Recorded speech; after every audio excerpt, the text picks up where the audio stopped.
Hi, this is Marcel of Marcel on Tech, and today we are reviewing, finally, the awesome but limited Samsung Galaxy Z.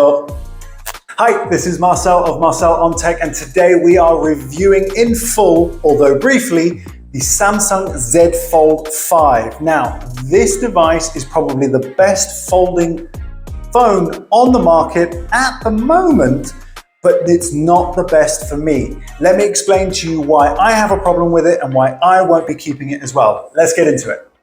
All right, so this is the Samsung Z Fold 5. Now, it is the premium folding device from Samsung. It is their pioneering flagship device with what is arguably one of the sexiest screens. I know it's a bit weird to refer to a screen as sexy, but that's just what it is when you're a tech person.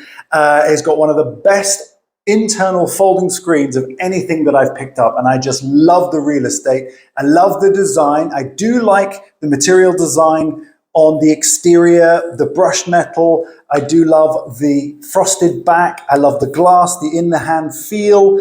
I even like it when it's closed in my hands, but it's not perfect. So what I want to do in this video, and I'm going to do it quickly, this is going to be one of the fastest full reviews you will have watched, because I want to make this very, very simple. And I like to recommend whether or not you should buy it. The links for it are always in the description below. Now, if you do buy it using my link, it helps me a lot. Now, that would be amazing if you do. I love to hear from my subscribers and non-subscribers who comment about their experience with these products.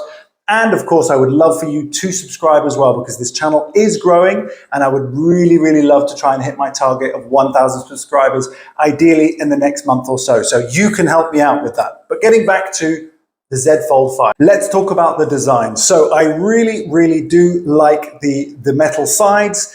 It does feel really premium in your hands. The screen to look at on the cover is very, very nice. It's a nice screen.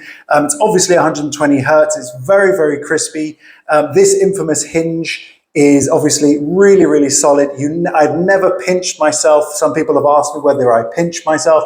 That's never happened. The crease in the middle, we need to get over the crease, okay? Nobody cares. When you're using it, you don't see it. If you run your finger over the middle of the screen, maybe you'll feel it as you run over, but it's not going to affect you. It really isn't. It's not going to impact the use of this device, and it's just incredible that it can fold in half and still look as good as it does. So the crease is not really an issue. The less crease possible, the better. That will come in time.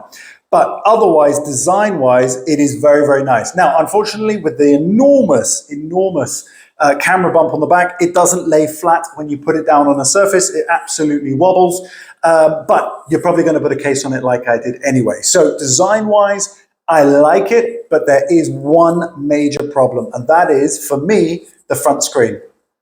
It is just too narrow. I don't like using this candy bar front screen. I can do it one-handed, I can check everything, but I don't use it like I would with a regular phone, and that's what I want to do. I want to be able to use this front screen like I would with a regular phone without fumbling all over it with spelling mistakes and all that kind of stuff. It really annoys me that it's this thin, and it does seem as though Samsung are settling in to this sort of form factor, which I don't think is going to be the best for them, because I definitely feel that competitors like the Honor V2 are going to be a massive problem for this device once they enter the market, which I hope that they do very soon, because they are China-based only. So I'm really looking forward to them getting into the EU market, where I'm going to try and get hold of one as soon as possible to directly compare and contrast these two devices. Now, in terms of performance, I've been quite surprised at how often this heats up. I've just had it on my wireless charger, which is handy for it to have, but it got pretty hot. I've done some very simple video processing on here. I always like to edit my videos on device just to demonstrate what can be done. And this gets very hot when I'm doing it. Now, admittedly, it's quite demanding, but I have a 4-year-older machine, such as the Note 10 Plus, and it doesn't get hotter than this device, and it's doing the same workload. I don't quite understand why that is, but this does seem to heat up and cool back down again. I don't know why that is, but I wouldn't expect it from a brand new device. It's not doing an awful lot of work. Obviously, it is a lot of work generally, but these things are so powerful that I really don't understand. Other than that, Gaming is super smooth. Transitions are super smooth. The software is brilliant. I've already said in my previous video where One UI 5.0, I love it. I think it's one of the best Android operating systems. So it is really, really good. But why it heats up, I don't honestly know. Let's get on to batteries. So the battery life on this device, I have not, if I'm honest, had a problem with. I've seen many reviews with people saying, oh, it's less than a day, all that kind of stuff. I think it's less than a day if you, firstly, you've just got it. And two, if you're using the main screen, the internal screen all the time, of course, that's a big real estate for the 4,400 milliamp battery to try and cope with. But even for me, with heavy use, I definitely make it to the end of the day. So when I'm using it normally, which is predominantly the front screen, because you can do everything on the front screen, although I don't like using the front screen as much as the internal, I can get through a whole day and actually end up charging it in the middle of the next day because I haven't actually used that much of the main screen and therefore that much of the battery as well. So the battery life for me has been acceptable. So I've been getting quite a lot of good screen on time and I've been very, very happy with this. The reality of it is it's going to vary from everyone. So it's really tricky for reviewers to actually say how many hours you're going to get because fundamentally everyone's usage is very, very different. If you spend the whole time videoing something, it's going to be quick. If you're spending the whole time gaming on this, which is super good, then it's going to be quick as well. So it's going to deplete much faster, but you can definitely get through a whole day, couple of hours gaming, couple of hours of YouTube use, and still have battery at the end of the day. So it really, really isn't that bad and is perfectly adequate for what it is. But it's not a couple of days. It's never going to be that much. So like I say, my biggest gripes with this are going to be the outer screen, which I feel is the wrong kind of ratio.